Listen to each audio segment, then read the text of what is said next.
दोस्तों एक बार फिर से स्वागत करता हूँ जज्बातों का जहां विद जावेद अख्तर में। और आप एक बार फिर से सुनना शुरू कर चुके हैं रहस्य और रोमांच से भरपूर कहानी वसीयत का जंजाल। दोस्तों अगर आप इस चैनल पर नए हैं तो चैनल को सब्सक्राइब कर लीजिए ताकि आने वाले समय में इस तरीके की और भी कहानियाँ आपको मिलती रहें। तो आइए आज की कहानी शुरू करते हैं मेरे यानी जावेद अख्तर के साथ।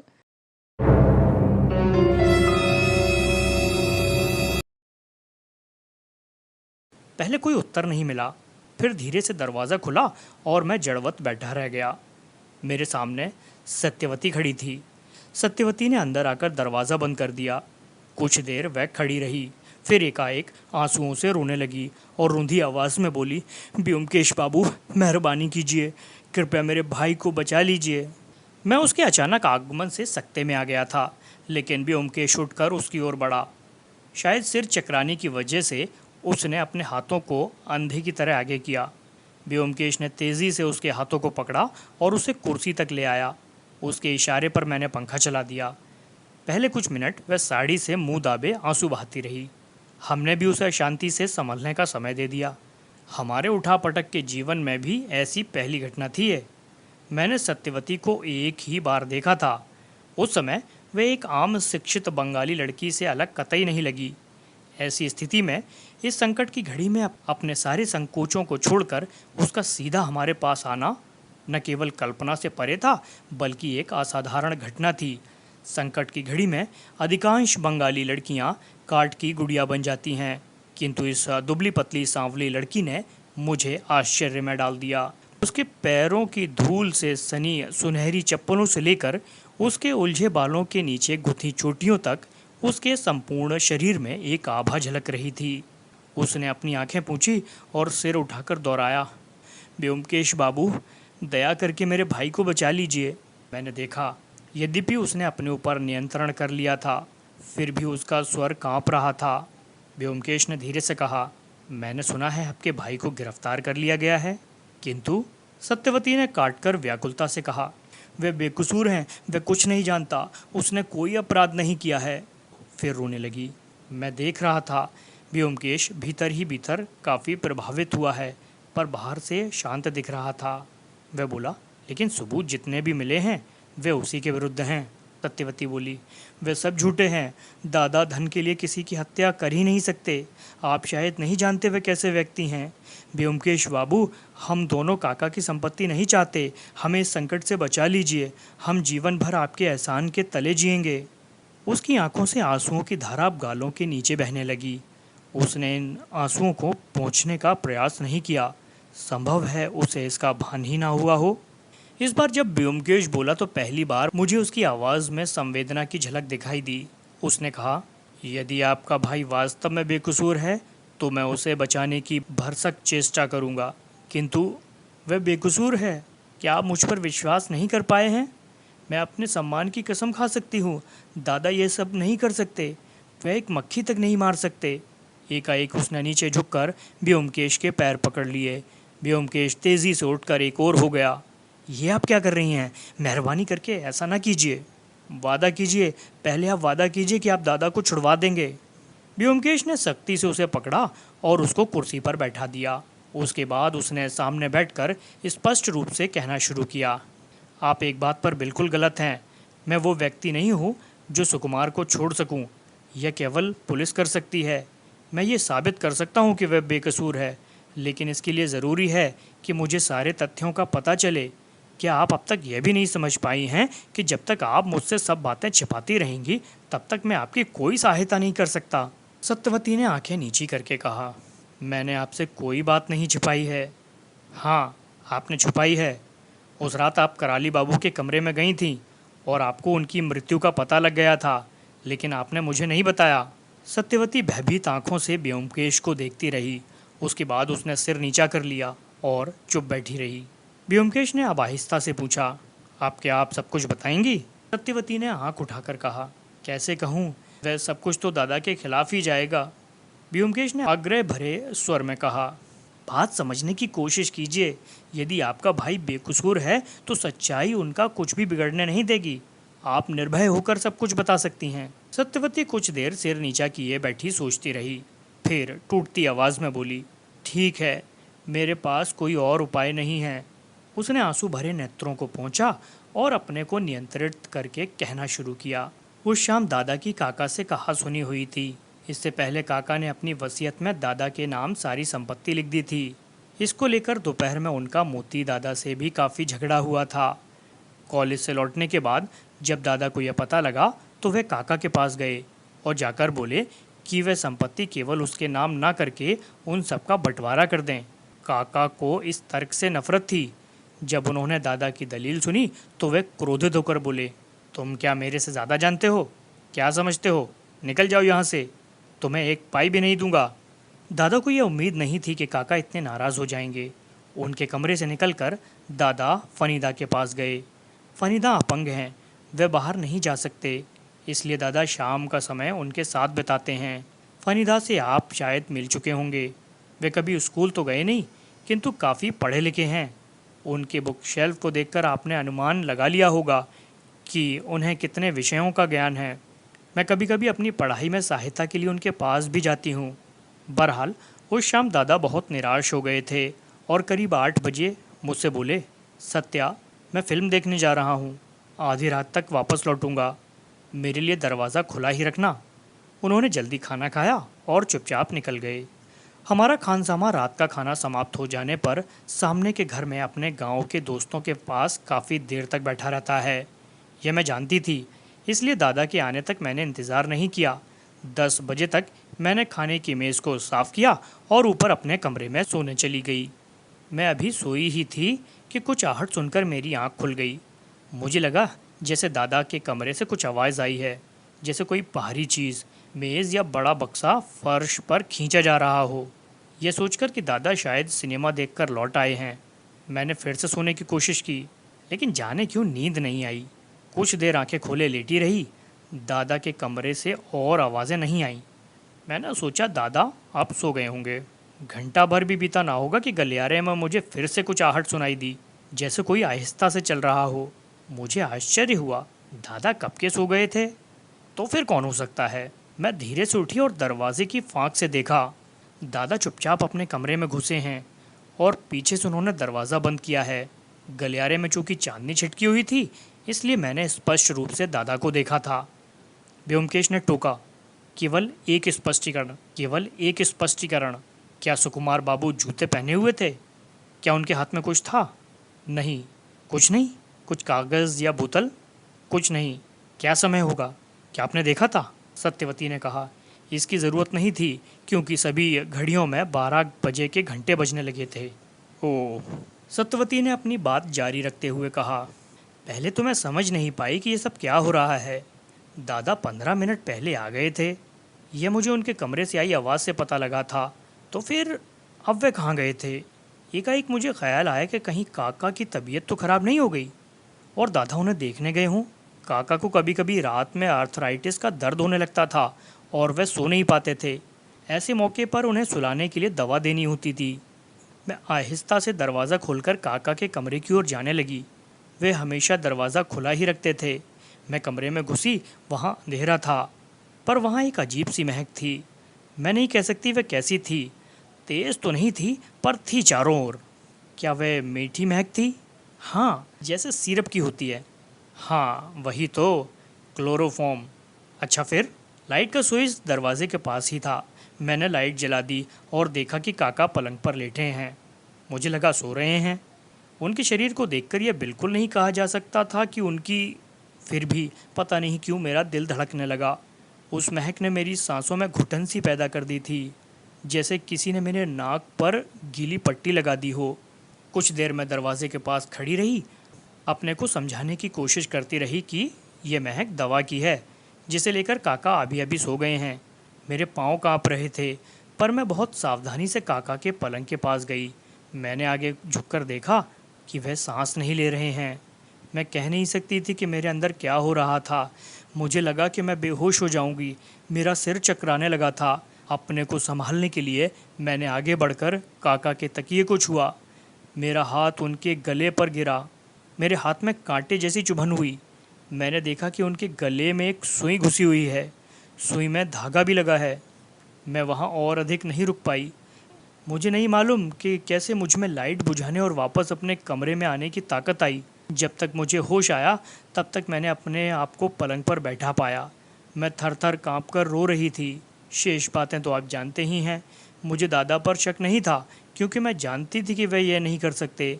फिर भी मुझे सोचने में अधिक समय नहीं लगा कि ये मैं सब किसी को नहीं बता सकती, क्योंकि बताने से दादा की स्थिति और भी खराब हो सकती थी। दूसरे दिन सुबह मैंने किसी प्रकार चाय बनाई और काका के कमरे में ले गई। ये कहते हुए सत्यवती की आवाज़ मध्यम पड़कर लड़खड़ाने लगी। उसका स्वाभाविक पीला मुंह और दहशत से त्रस्त आंखें साफ गवाही दे रही थीं कि बीती रात उसने कितनी उलझनों और यातना में गुजारी है। व्योमकेश के मुंह को देखा। उसकी आंखों में चमक दिखाई दी। वह बोला, मैंने आज तक आप जैसी असाधारण लड़की नहीं देखी। कोई और होती तो वह चिल्लाती, शोर मचाती और बेहोश होकर उसने दुनिया को सिर पर उठा लिया होता, लेकिन आप केवल दादा के लिए। व्योमकेश ने खड़े होकर कहा, अब आप घर जाइए, कल सुबह वहाँ मैं आऊँगा। सत्यवती उठी और घबराकर बोली, किंतु आपने कुछ बताया नहीं। व्योमकेश बोला, बताने को क्या है, मैं आपको ऐसी कोई उम्मीद नहीं दे सकता जो बाद में आपको निराशा दे। इस पूरे कांड में विदु बाबू नामक महाज्ञानी शामिल है। ये नहीं जानती क्या? बहरहाल यह तो मैं निश्चय पूर्वक कह सकता हूँ कि यदि आपने मुझे पहले ही दिन सब कुछ बता दिया होता तो पूरा केस अब तक आसानी से सुलझ गया होता। सत्यवती ने आंसू भरी निगाहों से पूछा, जो कुछ मैंने कहा है क्या वह दादा को नुकसान पहुँचाएगा? आपको विश्वास है व्योमकेश बाबू, मेरा अपना कोई नहीं है। ये कहते हुए उसका गला भराया। व्योमकेश ने तेज़ी से उठकर उसके लिए दरवाज़ा खोला और मुस्कुराकर बोला, अब आप जल्दी कीजिए, देर हो रही है और फिर ये कुंवारों का घर है। सत्यवती उठी और दुखी मन से जाने लगी, लेकिन जैसे ही वह द्वार पर पहुंची, व्योमकेश ने दबी जबान में कुछ कहा जो मैं नहीं सुन पाया। सत्यवती ने चौंक कर व्योमकेश को देखा। उसकी आंखों में मुझे आंसू भरे आभार की झलक दिखाई दी। हाथ उठाकर उसने अभिवादन किया और सीढ़ियाँ उतर गई। दरवाज़ा बंद करके व्योमकेश आकर बैठ गया और अपनी घड़ी देखकर बोला, 7 बज गए। फिर अपने मन में हिसाब लगाने के बाद बोला, अभी काफ़ी समय है। उत्सुकतावश मैं अपने आप को रोक नहीं पाया और पूछा, व्योमकेश, तुम्हें अब क्या लग रहा है? मैं तो कुछ नहीं सोच पा रहा हूँ, लेकिन तुम्हें देखकर मुझे आभास हो रहा है कि तुम्हें सारे तथ्यों की जानकारी हो गई है। व्योमकेश ने सिर हिलाकर कहा, सब कुछ नहीं, अभी नहीं। मैंने कहा, तुम जो भी कहो, किंतु यह निश्चित है कि वह सुकुमार नहीं है, भले ही उसके खिलाफ सबूत मौजूद हों। व्योमकेश ने हंसकर कहा, तो फिर कौन है? मैं वो सब नहीं जानता, लेकिन निश्चित रूप से वह सुकुमार नहीं है। व्योमकेश चुप रहा। उसने सिगरेट सुलगाया और लंबे कश खींचने लगा। मुझे लगा अब वह कुछ और नहीं बोलेगा। मैं भी शांति से केस की विचित्र उलझनों के बारे में सोचने लगा। कुछ देर बाद व्योमकेश ने एकाएक पूछा, मेरे ख्याल से तुम सत्यवती को सुंदर नहीं कह सकते। चकराकर मैंने उसकी ओर देखा और बोला, ऐसा क्यों पूछते हो? ऐसे ही पूछ रहा हूँ। मैं समझता हूँ ज़्यादातर लोग उसे बहुत सांवली कहेंगे। मेरे मस्तिष्क में यह बात नहीं घुस पा रही थी कि इस केस का सत्यवती के रूप से क्या नाता है, लेकिन कई बार व्योमकेश के दिमाग के विचित्र मार्ग की कल्पना करना असंभव हो जाता है। मैंने गंभीरता से विचार करके कहा, यह सही है कि लोग सत्यवती को सांवली कहेंगे, किंतु मैं समझता हूँ वह कुरूप हरगिज़ नहीं है। इतना सुनकर व्योमकेश हंसकर उछला और बोला, तुम्हारा मतलब है जैसा कि कवि ने कहा है, काली है वो, तुम कहते हो काली, रात से भी काली, पर मैंने उन काली हिरनी जैसी आँखों को देखा है। ठीक है, ये तो बताओ अजित, तुम्हारी सही उम्र क्या है? मैंने फिर चकराकर पूछा। मेरी उम्र? जैसे कराली बाबू की मृत्यु का रहस्य का हल मेरी आयु में छुपा हो। व्योमकेश के बारे में कुछ नहीं कहा जा सकता। मैंने कुछ गुणा भाग करके बताया कि मेरी सही आयु 19 वर्ष 5 महीने और 11 दिन है। पर क्यों? व्योमकेश ने संतोष की सांस ली और कहा, तो तुम मुझसे पूरे 3 महीने बड़े हो। बात का ध्यान रखना, भूलना नहीं। तुम ये सब क्या कह रहे हो? मेरे भाई कुछ नहीं, मेरा सिर इस समस्या को लेकर चकराने लगा है। चलो आज रात फिल्म देखते हैं। व्योमकेश कभी सिनेमा नहीं जाता। सिनेमा या नाटक उसे पसंद नहीं थे, इसलिए पहले तो मुझे आश्चर्य हुआ, फिर बोला, आज तुम्हें क्या हुआ है? क्या वाकई पागल हो गए हो? व्योमकेश ने हंसकर कहा, कोई ताज्जुब नहीं, मेरा जन्म चंद्र राशि में हुआ है और श्रीमान भट्टाचार्य ने मेरी जन्मपत्री देखकर बताया कि यह बालक चंद्रमा के प्रभाव में पागल भी हो सकता है। किंतु हमें देर हो रही है, चलो जल्दी से खाना खाकर निकलते हैं। मैंने सुना है कि चित्रा में बहुत अच्छी फिल्म लगी है। इसलिए खाना खाकर हम लोग चित्रा पहुँचे। फिल्म 9:30 बजे शुरू हुई। फिल्म लंबी थी, इसलिए 12 बजे के करीब ख़त्म हुई। हमारा घर कुछ ही दूरी पर था। कुछ एक बसें अभी दिखाई दे रही थी। जैसे ही मैं बस स्टॉप की तरफ बढ़ा, व्योमकेश बोला, नहीं, चलो हम लोग थोड़ा पैदल चलते हैं। वह तेज़ी से कदम बढ़ाकर चलने लगा। जब कॉर्नवालिस स्ट्रीट के पास एक छोटी सी गली में घुसा तो मुझे समझ में आ गया कि हम लोग कराली बाबू के घर की ओर जा रहे हैं। मैं ये सोच नहीं पा रहा था कि आखिर इतनी रात गए वहाँ जाकर क्या करना चाह रहा था। बहरहाल मैं बिना कुछ कहे उसके पीछे पीछे चलता गया। हम लोगों की चाल साधारण चाल से कुछ तेज़ थी, फिर भी हमें वहाँ पहुँचने में काफ़ी समय लग गया। घर के सामने सड़क की लाइट जल रही थी। व्योमकेश ने लाइट के नीचे अपनी घड़ी देखी, लेकिन उसकी ज़रूरत नहीं पड़ी, क्योंकि ठीक उस समय सभी घड़ियों में 12 बजे के अलार्म बज उठे। व्योमकेश ने खुश होकर मेरी पीठ पर एक हाथ मारा और बोला, वाह, काम हो गया, चलो आप टैक्सी लेते हैं। दूसरे दिन सुबह 8:30 बजे हम कराली बाबू के घर पहुंचे। पुलिस वालों के साथ विधु बाबू मौजूद थे। व्योमकेश को देखकर पहले तो वो कुछ संकोच में पड़ गए, फिर अपने आप को संभालकर गंभीर आवाज़ में बोले, व्योमकेश बाबू, शायद आप जान गए होंगे कि मैंने सुकुमार को हिरासत में ले लिया है। वास्तव में वही हत्यारा है। मैं शुरू से ही जान गया था, पर इसका प्रपंच देख रहा था। वाकई? ये कहकर व्योमकेश ने विधु बाबू की बड़ी बड़ी आंखों को ध्यान से देखा, जैसे उम्मीद कर रहा हो कि कब वे कोई नया गुल खिला दें। ये सब देखकर इंस्पेक्टर और सब इंस्पेक्टरों के चेहरे पर हंसी फूट पड़ी और छिपाने के प्रयास में उन्होंने अपने चेहरे दूसरी ओर घुमा दिए। विधु बाबू ने कुछ संदेह के लहजे में पूछा, आ जाने की कोई खास वजह? व्योमकेश बोला, नहीं, कुछ नहीं। मुझे पता लगा है कि एक नई वसीयत पाई गई है। मैंने सोचा एक नज़र देख लूं। काफ़ी देर तक वह उलझन में रहे कि वसीयत व्योमकेश को दिखाई जाए या नहीं। अंत में अनिच्छा से अपनी फाइल खोली और उसमें से एक दस्तावेज निकालकर व्योमकेश की ओर बढ़ाया और बोले, ध्यान से फाड़ वाड़ ना देना। यह वसीयत सुकुमार के खिलाफ सबसे महत्वपूर्ण सबूत है। कराली बाबू की हत्या करके सुकुमार चोरी करके यह वसीयत ले आया और उसे अपने कमरे में छुपा दिया। आपको मालूम है कहाँ छुपाया था? अपने कमरे में 3 अलमारियों के नीचे। क्या सुकुमार गिरफ्तारी के समय कुछ बोला था? क्या बोलता? वही जो सब कहते हैं। मुझे कुछ नहीं मालूम और चौंकने का नाटक। व्योमकेश ने दस्तावेज को चारों ओर से जांचा, फिर बड़ी सावधानी से खोलकर पढ़ने लगा। मैंने भी अपनी गर्दन तिरछी करके व्योमकेश के पीछे से देखा। एक सादे कागज़ पर टाइप किया हुआ था, आज सितंबर के 22वें दिन 1933 क्रिश्चियन कैलेंडर के अनुसार। मैं पूरे होशो हवास में अपनी वसीयत लिख रहा हूँ। मेरी मृत्यु के पश्चात मेरी सारी चल और अचल संपत्ति के साथ साथ मेरी सारी धनराशि का उत्तराधिकारी मेरा कनिष्ठ भतीजा फणिभूषण होगा। इससे पूर्व लिखी गई अन्य सारी वसीयतें बाकायदा रद्द और निष्फल की जाती हैं। हस्ताक्षर कराली चरण बासु। वसीयत पढ़ने के बाद व्योमकेश उठ खड़ा हुआ। उसकी आंखें एक नए उत्साह से चमकने लगीं। वह बोला, विधु बाबू, ये तो कमाल हो गया। ये वसीयत तो। उसने अपने आप को रोक लिया और दस्तावेज को विधु बाबू की ओर बढ़ा दिया। विधु बाबू ने वसीयत को आश्चर्य में दोबारा शुरू से अंत तक सावधानी से पढ़ा और सिर उठाकर पूछने लगा, क्या है इसमें? मुझे तो कुछ नहीं दिखाई दिया। ये नहीं देखा? व्योमकेश ने हस्ताक्षर के नीचे के रिक्त स्थान को दिखाते हुए कहा। विधु बाबू ने जब वह देखा तो उनकी आंखें फैल गईं और मुंह से निकला, ओह, गवाहों के नाम? इतने में व्योमकेश बोला, शांत। उसने शांत रहने का इशारा किया और दरवाजे की आहट लेने लगा। कुछ देर रुकने के बाद वह धीरे से उठा और आहिस्ता कदमों से दरवाजे तक पहुंचा और भग से दरवाज़ा खोल दिया। माखनलाल खड़ा चोरी से बातचीत सुन रहा था। उसने भागने की कोशिश की, लेकिन व्योमकेश उसकी बाजुओं को खींचते हुए उसे अंदर ले आया और उसे कुर्सी पर पटक दिया। इंस्पेक्टर, इस पर नज़र रखना, भागने ना पाए। इसके मुंह को भी बंद कर दो। माखन दहशत में आधा हो गया था। उसने बोलना चाहा, मैं। चुप रहो, एकदम चुप। विधु बाबू, मजिस्ट्रेट से एक दूसरा वारंट मंगाएं। अपराधी के नाम की जगह खाली ही रखें, उसे हम बाद में भर लेंगे। वह विधु बाबू के नज़दीक पहुंच गया और झुककर उनके कान में बोला, तब तक आप इसकी पूरी खबर ले लें।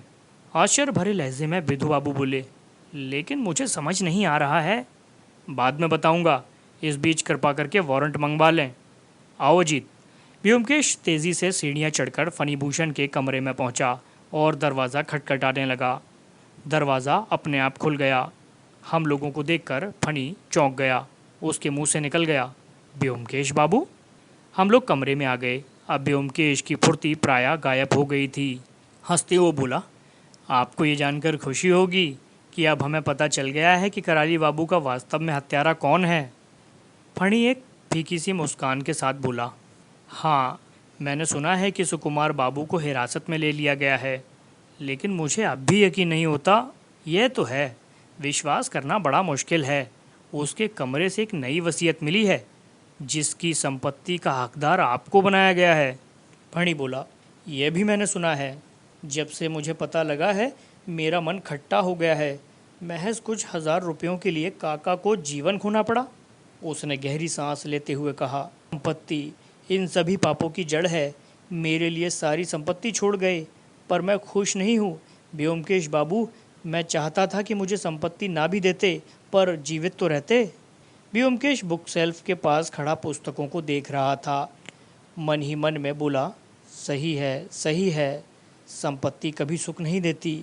कहावत सुनी है ना? यह कौन सी पुस्तक है? फिजियोलॉजी? अरे वाह, सुकुमार की पुस्तक है। व्योमकेश ने पुस्तक निकालकर उसके मुख पृष्ठ को देखा। फणी धीरे से हंसकर बोला, हाँ, सुकुमार अक्सर मुझे मेडिकल की पुस्तकें पढ़ने को देता था। जीवन भी कितना विचित्र है।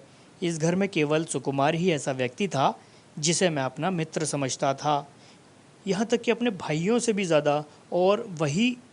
व्योमकेश ने कुछ और पुस्तकें नीचे उतारी और आश्चर्य में कहा, आप तो खासे पढ़ाकू व्यक्ति हैं, है ना? और क्या आप सभी पुस्तकों में पढ़ते समय मार्क लगाते हैं? फणी बोला, हाँ, पढ़ने के सिवा मेरी कोई और हॉबी नहीं है। पुस्तकें ही मेरा साथी है। केवल सुकुमार मेरे पास हर शाम आकर बैठता था। व्योमकेश बाबू, मेहरबानी करके मुझे यह बताएं, क्या वाकई सुकुमार ने यह सब किया है? इसमें कोई संदेह का अवसर नहीं है? व्योमकेश ने कुर्सी पर बैठकर कहा, अपराधी के खिलाफ जो सबूत निकला है, उसमें संदेह की कोई गुंजाइश शेष नहीं है। आइए, इधर बैठिए, मैं आपको सारी बात समझाता हूँ। फणी उसके पास पलंग के किनारे बैठ गया। देखिए, हत्या 2 प्रकार की होती है। एक वो जो अधिक आवेश में आकर की जाती है, जिसे हम आवेश में हत्या अथवा क्राइम ऑफ पैशन कहते हैं। दूसरी वे हत्याएं जो पहले से सोची समझी गई होती हैं तथा पूर्व नियोजित होती हैं। आवेश की हत्या में अपराधी को पकड़ना आसान होता है। अधिकांश केसों में वह स्वयं ही स्वीकार कर लेता है। लेकिन जब आदमी सोच समझकर पूर्व नियोजित हत्या करता है, तो वह अपने ऊपर आने वाले सारे संदेहों को मिटा देता है। ऐसी स्थिति में उसे पकड़ना मुश्किल हो जाता है। हमें नहीं मालूम होता कि अपराधी कौन है और दूसरों पर संदेह करने लग जाते हैं। ऐसी स्थिति में क्या किया जाए? हमारे पास केवल एक ही मार्ग बचता है कि हम हत्यारे के तरीके को जांच का केंद्र बिंदु बनाएं। इस केस में हमने एक विचित्र बात यह पाई कि हत्यारा चालाक और मूर्ख दोनों हैं। उसने हत्या बड़ी बुद्धिमानी पूर्वक की है, पर हत्या के सारे औजार अपने ही कमरे में छुपा दिए। आप ही बताइए, क्या ये ज़रूरी था कि हत्या के लिए सत्यवती की सुई का ही उपयोग किया जाए? क्या शहर में सुइयों की कमी हो गई थी? और क्या वसीयत को इतनी सावधानी से छुपाना ज़रूरी था? क्या उसे फाड़कर फेंका नहीं जा सकता था? सबसे क्या संकेत मिलते हैं? फणी अपनी ठोड़ी को अपनी हथेलियों में लिए सुन रहा था। उसने पूछा, क्या? व्योमकेश बोला, एक व्यक्ति जो स्वभाव से मंद बुद्धि है, वह चालाकी से काम नहीं कर पाएगा, लेकिन जो व्यक्ति चपल है, वह मूर्ख का नाटक बड़ी आसानी से कर सकता है। इसलिए यहाँ एक स्पष्ट है कि अपराधी चालाक है, लेकिन चालाक लोग भी गलती करते हैं, किंतु अपने को हमेशा सीधा साधा बनाने का प्रयास हमेशा सफल नहीं होता। इस केस में भी अपराधी ने कुछ छोटी छोटी गलतियाँ की हैं, जिसकी वजह से उसे पकड़ने में मुझे मदद मिली है। फणी ने पूछ लिया, कौन सी गलतियाँ? रुकिए। व्योमकेश ने अपनी पॉकेट से एक सफ़ेद कागज़ निकाला। मैं पहले इस घर का नक्शा बनाना चाहता हूँ। क्या आपके पास कोई पेंसिल या कुछ मिलेगा जिससे मैं नक्शा बना सकूं? फणी के पलंग पर तकिए के पास एक पुस्तक पड़ी हुई थी। उसने पुस्तक से लाल पेंसिल निकालकर व्योमकेश को दे दी। व्योमकेश ने पेंसिल को सावधानी से देखा, फिर मुस्कुराते हुए बोला, दरअसल मैं अब नक्शा बनाना उतना ज़रूरी नहीं समझता। मैं शब्दों में ही बता देता हूँ। अपराधी ने 3 भयंकर भूलें की हैं। पहली ये कि उसने ग्रेज एनाटॉमी पुस्तक में कुछ लाइनों के नीचे मार्क लगाया। दूसरी, उसने भारी अलमारी खिसकाने में काफ़ी शोर किया। और तीसरी ये कि उसे कानून का कोई ज्ञान नहीं था। फणी के मुंह का रंग उड़ गया। उसने बुदबुदाने का प्रयास किया। कानून का ज्ञान नहीं? नहीं, व्योमकेश ने दोहराया। और यही कारण है कि उसकी इतनी सफाई से बनाई गई योजना फेल हो गई। फणी का गला सूख गया था। वह भर्राई आवाज़ में बोला, मैं आपकी बातों को समझ नहीं पाया। व्योमकेश ने कड़े शब्दों में स्पष्ट कहा, यह वसीयत जो सुकुमार के कमरे से मिली है वह कानून की नज़र में गैर कानूनी और व्यर्थ है, क्योंकि उसमें गवाहों के हस्ताक्षर नहीं हैं। लगा जैसे फणी बेहोश हो जाएगा। वह काफ़ी देर तक चुपचाप पत्थर की तरह फर्श पर नज़र गड़ाए बैठा रहा। फिर खोई नज़रों से अपने सिर के बालों को हाथों से नोचते हुए बुदबुदाया, सब व्यर्थ, सब बेकार गया। नज़रें उठाकर बोला, व्योमकेश बाबू, क्या आप मुझे अकेला छोड़ देंगे? मेरी तबीयत ठीक नहीं लग रही। व्योमकेश खड़ा होकर बोला, मैं आपको आधे घंटे का समय देता हूँ, अपने आप को तैयार कर लें। दरवाजे पर जाकर वह मुड़कर बोला, आपने सिलाई का होल्डर फेंक दिया है ना? लिया तो था आपने, क्योंकि वह मुझे सत्यवती की सिलाई की टोकरी में नहीं मिला। पता नहीं क्यों आपने उसे सुकुमार के कमरे में क्लोरोफार्म के साथ नहीं छोड़ा। शायद जल्दबाजी में दिमाग से निकल गया। लेकिन यह तो बताएं, क्लोरोफॉर्म लाया कौन था? माखनलाल। फणी तब तक तकिए पर पीछे की तरफ लुढ़क गया था। वह भर्राई आवाज़ में बोला, आधा घंटे बाद आइए। व्योमकेश ने कहा, अच्छा। दरवाज़ा बंद कर दिया। हम नीचे आकर बैठ गए। माखनलाल पुलिस के पास वैसे ही बैठा हुआ था। व्योमकेश ने नाराज़ होकर कर्कश आवाज़ में कहा, फणी को क्लोरोफॉर्म ला कर दिया? माखनलाल ने चौंक कर कहा, मैं कुछ नहीं जानता। सच सच बताओ, अन्यथा मैं तुम्हारे नाम वारंट लिख दूंगा। माखन फूट फूट कर रोने लगा। सर, ईमानदारी से कहता हूँ, मैं इस सब में शामिल नहीं हूँ। फणी ने मुझसे कहा था कि उसे नींद नहीं आती, यदि क्लोरोफॉर्म की एक बूंद मिल जाती, इसी से। ठीक है विधु बाबू, आप इसे छोड़ सकते हैं। जैसे ही माखन को छोड़ा वह भागा। व्योमकेश ने विधु बाबू से पूछा, क्या वारंट अभी आया कि नहीं? पर आता ही होगा, लेकिन वह है किसके लिए? कराली बाबू के हत्यारे के लिए। विधु बाबू भड़क उठे और सिर ऊपर उठाकर बोले, व्योमकेश बाबू, यह वक्त हंसी मजाक का नहीं है। कमिश्नर साहब, ज़रा सा क्या आपको मानते हैं? आप मुझ पर रौब गांठते फिरते हैं। फिर भी मैंने सह लिया, पर अब मैं आपके यह बेसिर पैर के मजाक को बर्दाश्त नहीं करने वाला हूँ। मैं मजाक बिल्कुल नहीं कर रहा हूँ, यही सच्चाई है, बिल्कुल स्पष्ट। ध्यान से सुनिए।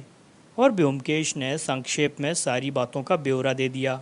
विधु बाबू क्षण भर के लिए आश्चर्य में जड़वत हो गए, फिर चिल्ला उठे, अगर ऐसा है तो आपने उसे छोड़ क्यों रखा है? अगर वह भाग जाए तो? नहीं, वह भागेगा नहीं। वह बेकसूर होने की दलील देगा, और यही हमारी तुरुप चाल है, क्योंकि अदालत में हमारे लिए उसे दोषी ठहराना बहुत मुश्किल होगा। और अदालत में ज्यूरियों को तो आप जानते ही हैं, उन्हें तो दोषी को मुक्त करने का बस एक मौका चाहिए। ये तो मैं भी जानता हूँ, पर विधु बाबू फिर कुछ चिंतन में लग गए। ठीक आधे घंटे बाद हम फणिभूषण के कमरे में गए। फिर विधु बाबू ने आगे बढ़कर दरवाज़ा खोला और पहले घुसे और आगे जाकर एकाएक रुक गए। फणी पलंग पर लेटा हुआ था। उसका दायां हाथ नीचे झूल रहा था और फर्श पर खून बह रहा था। उसके झूलते हाथ की नब्ज़ की नाड़ी कटी हुई थी, जिससे खून की बूंदें नीचे गिर रही थीं। व्योमकेश एक क्षण शरीर को देखता रहा, फिर धीरे से बोला, मैंने नहीं सोचा था कि वह इस हद तक पहुंच जाएगा, लेकिन उसके पास और उपाय भी क्या था? एक सफ़ेद कागज़ फणी के सीने पर रखा दिखाई दिया। व्योमकेश ने उसे उठाकर ज़ोर से पढ़ना शुरू किया। व्योमकेश बाबू, अलविदा। मैं एक अपंग और व्यर्थ व्यक्ति हूँ। मेरे लिए संसार में कोई स्थान नहीं। देखता हूँ कि ऊपर मुझे कोई स्थान मिलता है या नहीं। मुझे मालूम है कि अदालत में आप मुझे दोषी साबित नहीं कर पाएंगे। लेकिन मेरे लिए अब जीवित रहने का कोई मतलब नहीं रहा। जब पैसा ही नहीं मिलेगा तो मैं जीवित रहकर करूँगा भी क्या? मुझे काका की हत्या करने का कोई पछतावा नहीं है। उन्हें मेरे से ज़रा भी प्यार नहीं था और वे हमेशा मेरे लंगड़ेपन का मजाक बनाकर खिल्ली उड़ाते थे। किंतु मैं सुकुमार दा का ज़रूर अपराधी हूँ और इसके लिए क्षमा प्रार्थी भी हूँ।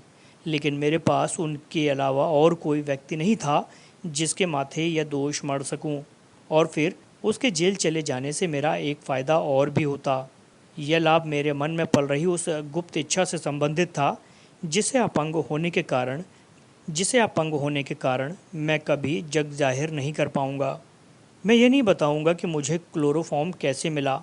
जो व्यक्ति मेरे लिए लाया था उसे मेरे उद्देश्य की कोई जानकारी नहीं थी, लेकिन बाद में शायद उसे संदेह हो गया हो। आप सचमुच में विचित्र प्राणी हैं। आपने उंगली को उस होल्डर को भी नहीं छोड़ा। आपका कहना सही था, मैं उसे उठाना भूल गया था। यह मुझे याद तब आया जब मैं अपने कमरे में वापस आया। वह अब भी यहीं कहीं गिरा पड़ा होगा। उस रात जब मैंने सुई और होल्डर को सत्यवती की टोकरी से चुराया था, उस समय वह रसोई में खाना बना रही थी। आपकी जगह यदि कोई और होता तो पकड़ नहीं पाता, लेकिन फिर भी मैं अपने आप को आपसे नफरत करने की स्थिति में नहीं ला पा रहा हूँ। नमस्कार, अब विदा लेता हूँ। बहुत दूर जाना है। भवदीय फणिभूषण। ब्योमकेश ने विधु बाबू को कागज़ पकड़ाते हुए कहा, मेरे ख्याल से अब सुकुमार को हिरासत में रखना जायज़ नहीं है। उसकी बहन को भी खबर कर देनी चाहिए। मेरे ख्याल से वह भी अपने कमरे में होगी। चलो अजीत। लगभग एक सप्ताह बाद हम दोनों एक शाम अपने कमरे में बैठे चाय पी रहे थे।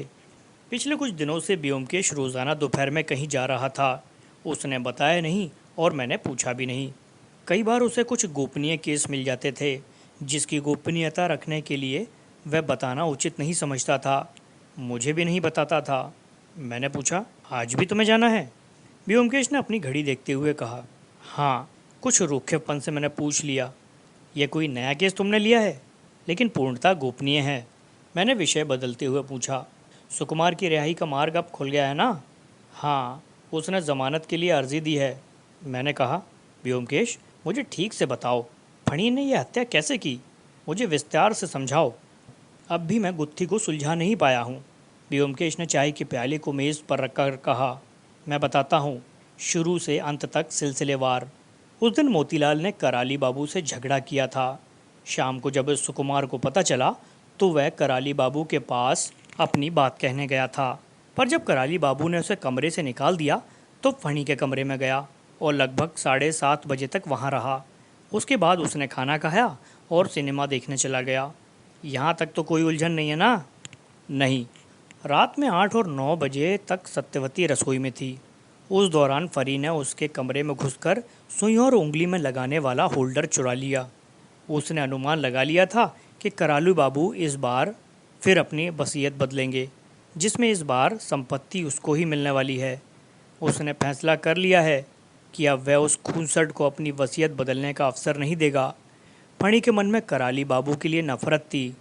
अपंग लोग अपनी कमी को लेकर बहुत भावुक होते हैं। जो लोग उनकी कमियों को लेकर मजाक उड़ाते हैं, उनसे बदला लेने के लिए वे किसी भी हद तक जा सकते हैं। फणी इन्हीं बातों को लेकर उनसे नाराज़ था और बहुत पहले से ही उनकी हत्या की योजना बना रहा था। खानसामा के बयान के अनुसार हमें पता लगा कि मोतीलाल रात में लगभग 11:30 बजे घर से बाहर गया। अफीम की पिनक में अक्सर समय का हेर फेर स्वाभाविक है, इसलिए खानसामा निश्चय से कुछ नहीं कह पा रहा था। मेरे अनुमान के अनुसार मोतीलाल ने करीब 11:25 पर घर छोड़ा। उसकी कमज़ोरी थी, उसने शायद ही कभी घर में रात बिताई थी। मोतीलाल के चले जाने के बाद फनी अपने कमरे से निकला। मोतीलाल का कमरा कराली बाबू के कमरे के ठीक नीचे था। फणी नहीं चाहता था कि शोर या आवाज़ मोतीलाल को सुनाई दे, इसलिए उसने उसके जाने की प्रतीक्षा की। उसे कराली बाबू को क्लोरोफॉर्म से बेहोश करने में 5 मिनट लगे। उसके बाद फनी बाबू कराली की गर्दन में सुई को ठीक से नहीं घोंप पाया। सही निशाने के लिए उसे 3 प्रयास करने पड़े। यदि यह काम सुकुमार जैसा मेडिकल का छात्र करता तो उसे इतना समय नहीं गंवाना पड़ता। उसके बाद फणी दूसरे कमरे में गया और उसने मेज़ की दराज से कराली बाबू की अंतिम वसीयत निकाली। उसे पढ़कर देखा। उसका अनुमान सही था। वसीयत उसी के नाम थी। इन सब कामों में उसे 10 से 12 मिनट का समय लग गया। अब उसके लिए यह समस्या थी कि उस नई वसीयत का क्या करे। वह उसे उसी लॉकर में छोड़ दे सकता था, पर उससे सुकुमार के गले में फंदा कैसे लगता, और अपने को बचाने के लिए उसे किसी पर इल्ज़ाम थोपना ज़रूरी था। इसलिए उसने वसीयत और क्लोरोफॉर्म को सुकुमार के कमरे में छुपा दिया। वह जानता था ऐसी हत्या में बाद में कमरों की तलाशी होती है, और उस तलाशी में ये दोनों चीज़ें सुकुमार के कमरे से निकलेंगी। इस तरह एक तीर से दो निशाने हो जाएंगे। सुकुमार को फांसी का फंदा और फणी को वसीयत की संपत्ति। उसने जब अलमारियां खिसकाईं तब उनकी आवाज़ हुई थी। इसी से सत्यवती की नींद टूटी थी। उस समय 11:15 बजे थे। सत्यवती ने सोचा सुकुमार सिनेमा देखकर लौटा है, लेकिन सच्चाई यह थी सुकुमार उस समय तक वापस आ ही नहीं सकता था। वह जब वापस आया तब सभी घड़ियों में 12 के घंटे बज रहे थे। क्या अब भी कुछ और जानना चाहते हो? और वसीयत में गवाही ना होने का क्या कारण हो सकता है? व्योमकेश ने एक पल सोचकर बोला, लगता है कराली बाबू ने वसीयत रात के खाने के बाद लिखी हो, और वह चाहते हों कि सुबह वह खानसामा और नौकर से उस पर हस्ताक्षर करवा लेंगे। कुछ देर हम लोग शांति से सिगरेट के कश लगाते रहे। फिर मैंने ही पूछा, क्या सत्यवती से तुम दोबारा मिले? क्या कहा उसने? खूब धन्यवाद दिया होगा तुम्हें, है ना? व्योमकेश ने चेहरे पर निराशा लाते हुए कहा, कुछ नहीं, केवल साड़ी से सिर ढककर मेरे चरणों का स्पर्श किया, बस। बहुत ही शालीन लड़की है। व्योमकेश खड़ा हो गया और मेरी ओर उंगली उठाकर बोला, तुम मुझसे उम्र में बड़े हो, याद रखना। और बिना उत्तर दिए अपने कमरे में चला गया। थोड़ी देर में सज धज कर आया। मैंने देखा, तुम्हारा गोपनीय क्लाइंट लगता है बहुत शौकीन है। जासूस को भी रेशमी कुर्ते में देखना चाहता है। क्या कहने? व्योमकेश ने सेंट से सुगंधित रुमाल से मुंह पोंछा और बोला, हाँ, सत्य का अन्वेषण कोई मजाक नहीं है, उसके लिए बाकायदा तैयारी करनी पड़ती है। मैंने कहा, लेकिन सत्य का अन्वेषण करते हुए तुम्हें अरसा बीता, इससे पहले तो मैंने तुम्हें कभी इतना सज धज कर जाते हुए नहीं देखा। व्योमकेश ने गंभीर मुद्रा में कहा, दरअसल सच्चाई यह है कि सही मायनों में सत्य की खोज मैंने हाल ही में शुरू की है। तुम्हारा क्या मतलब है तुम ही जानो। मतलब गहरा है मेरे भाई, देसी आंखों से देखो। और एक शरारत भरी मुस्कान छोड़कर जाने के लिए उठ खड़ा हुआ। सच्चाई? सत्य? मैंने मस्तिष्क दौड़ाया और फिर सब कुछ समझ में आ गया। मैंने दौड़कर व्योमकेश को कंधे से जकड़ लिया। सत्यवती, आप समझा? यह थी तुम्हारी सत्य की खोज, जिसके लिए इतने दिनों से भागते रहे हो। व्योमकेश, तू भी यार इतना मतवाला निकला। शेक्सपियर ने ठीक ही कहा है, यह सारी दुनिया ही प्यार का जंजाल है। व्योमकेश बोला, आप खबरदार, तुम मुझसे बड़े हो और इस लिहाज से तुम उसके आदरणीय जेठ जी लगते हो। इसके बाद दोस्ती की परिभाषा नहीं चलने वाली। मैं भी तुम्हें भाई साहब कहकर पुकारूंगा, इससे तुम्हें भी आसानी रहेगी। क्या प्यारे, अब मैं खटमल हो गया। मैं साहित्यकारों की नस्ल से बखूबी परिचित हूँ। मैंने ज़ोर से निश्वास छोड़कर कहा, अच्छा बाबा, आज से मैं तुम्हारा बड़ा भाई हूँ। मैंने ज्ञानी की मुद्रा में व्योमकेश के सर पर हाथ रखकर कहा, जाओ तात, विलंब ना करो, 4 बज रहा है। तुम्हें शीघ्र ही चलना चाहिए। मेरा आशीर्वाद तुम्हारे साथ है। तुम सदैव सत्य की खोज में लगे रहो, चाहे स्त्री योजित हो अथवा सांसारिक। और व्योमकेश चला गया। तो ये थी आज की कहानी। आपको ये कहानी कैसी लगी कमेंट में ज़रूर बताइए। चैनल को सब्सक्राइब कीजिए और बेल आइकन को हिट कीजिए। और अंत तक सुनने के लिए बहुत बहुत धन्यवाद।